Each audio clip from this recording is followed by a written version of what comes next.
મહુવા તાલુકામાંથી પસાર થતી ઓલણ ખાડીમાં પૂર આવ્યું। ભગવાનપુરા કોઝવે પાણીમાં ગરકાવ થયો। ઉપરવાસના તાપી જિલ્લામાં ગત રાત્રિએ ધોધમાર વરસાદના પગલે મહુવા તાલુકામાંથી પસાર થતી ઓલણ ખાડીમાં પૂરની સ્થિતિ સર્જાઈ હતી, જેના પગલે ભગવાનપુરાથી સાંબાને જોડતો લો લેવલ કોઝવે પાણીમાં ગરકાવ થયો, જ્યારે સાંબા તરફથી નદી કિનારાના પટનું ધોવાણ થઈ ગયું છે।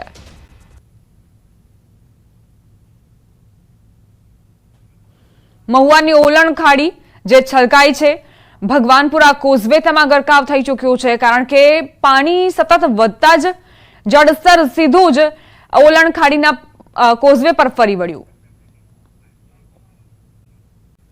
ભરૂચથી સમાચાર। ભરૂચ ખાતે ગણતરીના સમય દરમિયાન વરસાદ પડતા સેવાશ્રમ વિસ્તારમાં પાણી ભરાયા હતા। પાણી ભરાતા રાહદારીઓને હાલાકીનો સામનો કરવો પડ્યો। નગરપાલિકા તરફથી પાણીનો કોઈ નિકાલ ન થતા આ પરિસ્થિતિ વારંવાર ઊભી થઈ રહી। સેવાશ્રમ વિસ્તાર જ્યાં નજીવા વરસાદ બાદ જ પાણી ભરાઈ ગયા છે, વાહનોને પણ પસાર થવામાં મુશ્કેલી પડી રહી છે। ટૂંક સમયના વરસાદમાં જ આ દુર્દશા થઈ છે। સેવાશ્રમ વિસ્તાર જે પાણીના કારણે જ અહીંથી પસાર થતા વાહન ચાલકોને ખૂબ જ પરેશાનીનો સામનો કરવો પડ્યો। હજુ સુધી પાણી ઓસરી નથી રહ્યા। નગરપાલિકા તરફથી પાણીનો કોઈ નિકાલ ન થતા આ પ્રકારની સ્થિતિનું નિર્માણ થયું છે। અહીં જો વાહન ચાલકનું સંતુલન તે ગુમાવી બેસે તો તેને અકસ્માતનો ભોગ પણ બનવું પડે, પરંતુ તેનાથી પ્રશાસનને કોઈ જ ફેર નહીં પડે। તે કાગળ પર એ દર્શાવી દેશે કે કરોડોના ખર્ચે પ્રી મોન્સૂન કામગીરી અમે કરી છે। હકીકત અને વાસ્તવિકતા શું છે તે આપની ટેલિવિઝન સ્ક્રીન પર છે। ન્યૂઝ 18 ગુજરાતીની સ્ક્રીન પર આપ જોઈ રહ્યા છો ભરૂચના સેવાશ્રમ વિસ્તારની આ પરિસ્થિતિ, આ દુર્દશા।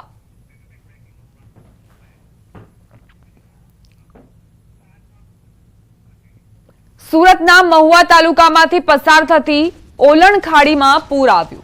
ભગવાનપુરા કોઝવે પાણીમાં ગરકાવ થયો। ઉપરવાસના તાપી જિલ્લામાં ગત રાત્રિએ ધોધમાર વરસાદના પગલે મહુવા તાલુકામાંથી પસાર થતી ઓલણ ખાડીમાં પૂરની સ્થિતિ સર્જાઈ હતી, જેના પગલે ભગવાનપુરાથી સાંબાને જોડતો લો લેવલ કોઝવે પાણીમાં ગરકાવ થયો, જ્યારે સાંબા તરફથી નદી કિનારાના પટનું ધોવાણ થઈ ગયું છે।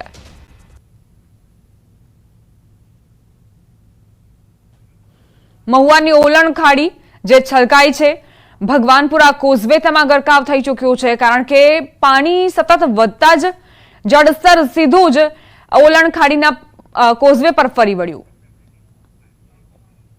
લાદનગરમાં વરસાદ જોવા મળી રહ્યો છે। પવન સાથે વરસાદી માહોલ જામેલો જોવા મળી રહ્યો છે। વરસાદી માહોલથી વાતાવરણમાં ઠંડક પ્રસરી જવા પામી છે। મહત્વના સમાચાર આવી રહ્યા છે। વરસાદને લઈને અમદાવાદ શહેરના વાતાવરણમાં અચાનક જ પલટો આવેલો જોવા મળી રહ્યો છે।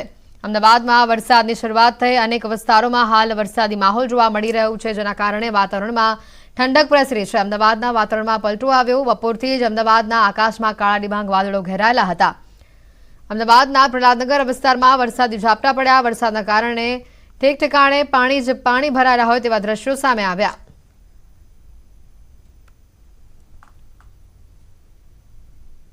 હવામાન વિભાગની આગાહી મુજબ અમદાવાદના અનેક વિસ્તારમાં વરસાદ વરસ્યો છે, ત્યારે નીચાણવાળા વિસ્તારમાં પાણી ભરાવાની શરૂઆત થઈ ચૂક્યું છે।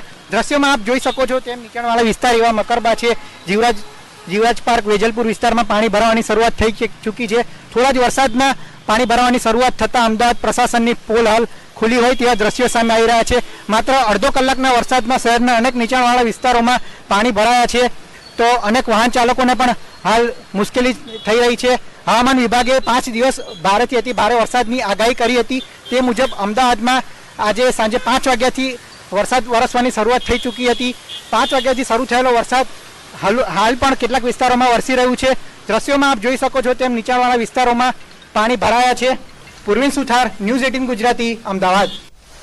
અમદાવાદના અનેક વિસ્તારોમાં વરસાદી માહોલ જોવા મળ્યો। વરસાદી ઝાપટાથી વાતાવરણમાં ઠંડક પ્રસરી છે। ભારે ઉકળાટ જે 2-3 દિવસથી અમદાવાદવાસીઓ સહન કરી રહ્યા હતા, તેમાંથી ચોક્કસથી તેઓને રાહત મળી છે, કારણ કે આ વરસાદથી વાતાવરણમાં ઠંડક પ્રસરી જવા પામી છે। હવામાન વિભાગની આગાહી મુજબ અમદાવાદના અનેક વિસ્તારમાં વરસાદ વરસી રહ્યો છે। હાલ આપણે મકરબા વિસ્તારમાં છે, જ્યાં ધોધમાર વરસાદ ખાબકી રહ્યો છે। દ્રશ્યોમાં આપ જોઈ શકો છો કે ભારે પવન સાથે વરસાદ વરસી રહ્યો છે, ત્યારે અનેક વિસ્તારોમાં પાણી ભરાવાનું પણ શરૂ થઈ ચૂક્યું છે। હવામાન વિભાગે આગાહી કરી હતી કે આગામી 5 દિવસમાં ભારેથી અતિ ભારે વરસાદની હવામાન વિભાગે આગાહી કરી હતી। તે આગાહી મુજબ જ હાલ વરસાદ વરસી રહ્યો છે। દ્રશ્યોમાં આપ જોઈ શકો છો ભારે પવન સાથે વરસાદ વરસી રહ્યો છે ત્યારે અમદાવાદના અનેક વિસ્તારમાં પાણી ભરાવાનું પણ શરૂ થઈ ચૂક્યું છે. અમદાવાદના નીચાણવાળા વિસ્તાર એવા વેજલપુર, જીવરાજ પાર્ક, મકરબા સહિતના વિસ્તારોમાં હાલ પાણી ભરાવાનું શરૂ થઈ ચૂક્યું છે. ત્યારે આશરે 10 મિનિટથી વરસાદ વરસી રહ્યો છે. ત્યારે જો આ લાંબો વરસાદ વરસે તો પાણી ભરાવાની શક્યતા પણ વધી રહી છે. પૂર્વિન સુથાર, ન્યૂઝ 18 ગુજરાતી, અમદાવાદ. અમદાવાદના વાતાવરણમાં જે પલટો આવ્યો, હવામાન વિભાગે જે આગાહી આપી હતી એ પ્રમાણેનો જ વરસાદી માહોલ અત્યારે શહેરમાં જોવા મળી રહ્યો છે અને ભારે ઉકળાટ બાદ અમદાવાદવાસીઓને ચોક્કસી રાહત મળી છે. અમદાવાદના વાતાવરણમાં પલટો આવતા વરસાદ જે વરસ્યો, વરસાદી ઝાપટું આવતા વાતાવરણમાં ઠંડક પ્રસરી. હવામાન વિભાગની આગાહી હતી જ અને બપોર બાદ અમદાવાદ શહેરમાં પણ મેઘરાજાએ પધરામણી કરી દીધી છે અને થોડા જ વરસાદમાં હજુ તો 10-15 મિનિટ વરસાદ પડ્યો ત્યાં જ અમદાવાદના અલગ અલગ વિસ્તારમાં પાણી ભરાવાની પણ શરૂઆત થઈ ગઈ છે. નીચાણવાળા વિસ્તારોમાં પાણી ભરાઈ ગયા છે. હું અત્યારે મકરબાના જે કોર્પોરેટ રોડ છે ત્યાં છું અને ત્યાં આપ જોઈ શકો છો કે કઈ રીતે લગભગ પોણા ભાગનો રોડ પાણીમાં ગરકાવ થઈ ગયો છે, જેના કારણે થઈને વાહન ચાલકોએ પણ હાલાકી વેઠવાનો વારો આવ્યો છે. અત્યારે વિઝિબિલિટી પણ ઘટી ચૂકી છે, જેના કારણે થઈને વાહન ચાલકોએ હેડલાઇટ ચાલુ કરવાની ફરજ પડી છે અને અત્યારે આપ જોઈ રહ્યા છો કે પોણા ભાગનો રોડ પાણીમાં ગરકાવ થઈ ગયો છે, જેના કારણે થઈને 2 વ્હીલ હોય કે 4 વ્હીલ હોય તેઓને હાલાકીનો સામનો કરવા મજબૂર થવું પડ્યું છે.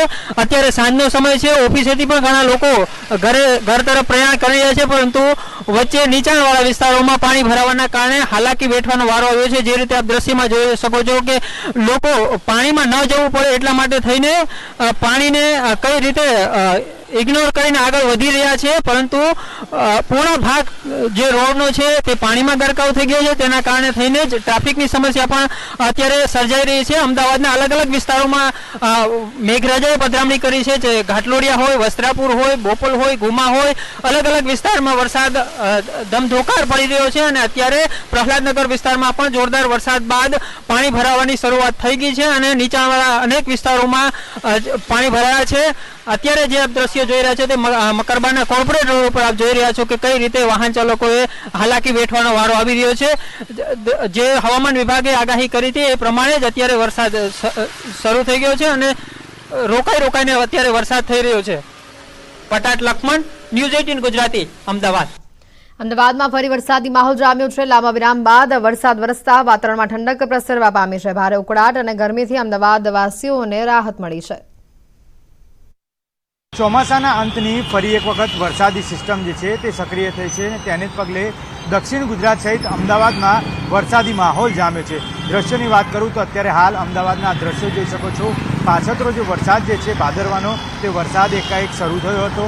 અત્યારે હાલ વાદળછાયું વાતાવરણ જે છે તે છેલ્લા ઘણા સમયથી જોવા મળી રહ્યું હતું. બફારો જે છે તે બફારો જોવા મળી રહ્યો હતો અને ત્યારબાદ અત્યારે હાલ વરસાદે ધીમી ધારે શરૂઆત કરતા જ લોકોમાં ઠંડકનો માહોલ જે છે તે જોવા મળ્યો છે. સ્વાભાવિક રીતે ઠંડક પ્રસરતા લોકોએ પણ હાશકારો અનુભવ્યો છે. આગામી દિવસોમાં 2 થી 3 દિવસ સુધી 30 થી 40 કિલોમીટર પ્રતિ કલાકની ઝડપે ગાંધીનગર, અરવલ્લી સહિત દક્ષિણ ગુજરાતના અનેક ભાગોમાં વરસાદ પડે તેવી હવામાન વિભાગ દ્વારા આગાહી કરવામાં આવી છે. કેમેરામેન પ્રકાશ દેસાઈ સાથે મૌલિક ધામેચા, ન્યૂઝ 18 ગુજરાતી, અમદાવાદ. અમદાવાદ શહેરના અલગ અલગ વિસ્તારોથી તસવીરો આવી રહી છે. કેટલાક વિસ્તારોમાં વરસાદ જોવા મળી રહ્યો છે. ઓઢવમાં ભારે પવન સાથે ધોધમાર વરસાદની એન્ટ્રી થઈ.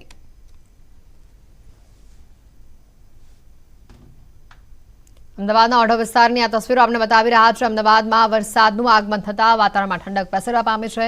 જોકે પવન પણ ફૂંકાઈ રહ્યું છે. અમદાવાદના કેટલાક વિસ્તારોમાં વરસાદ જે રીતનો જોવા મળી રહ્યો, ચાણક્યપુરી, ઘાટલોડિયા, સાયન્સ સિટીમાં વરસાદ જોવા મળ્યો. ભારે પવન સાથે ધોધમાર વરસાદનું આગમન થયું. અમદાવાદ શહેરના વિવિધ વિસ્તારોમાં વરસાદનું આગમન થયું છે. ભારે પવન સાથે ધોધમાર વરસાદ અમદાવાદમાં જોવા મળ્યો હતો. બપોર બાદ અમદાવાદના અનેક વિસ્તારોમાં વરસાદ જોવા મળ્યો. સરખેજ, ઉજાલા વિસ્તારમાં પણ ગાજવીજ સાથે વરસાદ વરસ્યો. ભારે ઉકળાટની વચ્ચે સાંજે મેઘરાજાએ ધડબડાટી બોલાવી છે. પવનની સાથે વરસાદી ઝાપટું પડતા વાતાવરણમાં ઠંડક પ્રસરી જવા પામી છે.